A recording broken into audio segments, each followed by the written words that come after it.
হে hello everyone, চলো এই মুহূর্তে দেখে নেব তোমার পার্টনারের হিডেন সিক্রেট কি। ওকে, চলো।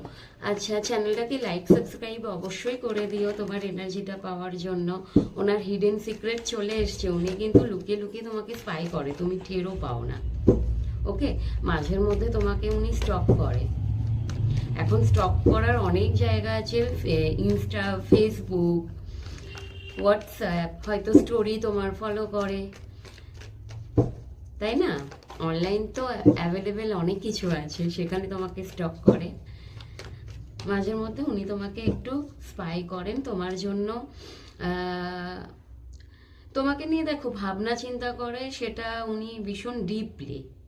ওকে, অ্যান্ড উনি নিজেকে একটু একা রাখতে পছন্দ করেন, কারণ তোমাদের রিডিংয়ে দেখি হারমিটের কার্ডটা অনেক মানে প্রায়ই আসে। তো তোমার মানুষটা না শোর সারাবা খুব একটা পছন্দ করেন না, একটু একা থাকতে পছন্দ করেন, নিজের লাইফকে নিয়ে, তোমাকে নিয়ে।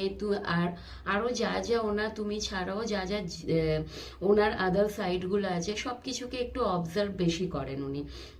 তোমার সাথে ওনার একটা দূরত্ব এসে গেছে, সেটা উনি একটু বুঝতে মানে বোঝার চেষ্টা করছেন যে কেন দূরত্বটা, ওনার কোথায় কোথায় মিস্টেক ছিল বোঝার চেষ্টা করছেন।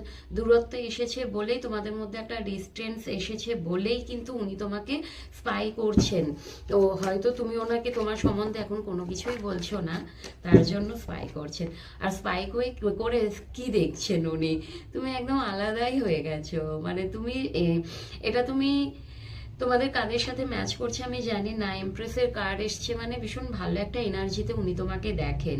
ওকে, তোমার জন্য ওনার চোখে কিন্তু একটা সম্মান রয়েছে।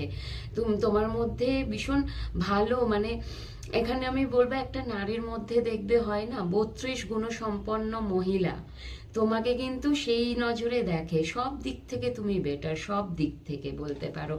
এবং মাঝে মধ্যে একটু রাগ হয়, ওই যে দেখে তোমাকে স্পাই করে, তুমি হয়তো সেইভাবে ওনার সাথে রিলেশনশিপটাই এফোর্ট দিচ্ছ না, তো একটু রাগ হয়।